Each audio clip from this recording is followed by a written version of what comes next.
শারদীয় দুর্গাপূজা উপলক্ষে ব্রাহ্মণবাড়িয়ার আখাউড়া স্থলবন্দর দিয়ে 1192 কেজি ইলিশ মাছ ভারতে রপ্তানি হয়েছে।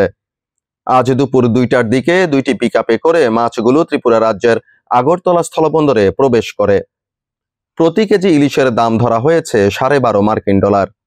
এসব ইলিশ ভারতে রপ্তানি করেছে যশোরের বেনাপোলের মাহতাব অ্যান্ড সন্স। মাছের আমদানিকারক প্রতিষ্ঠান আগরতলার পরিতোষ বিশ্বাস।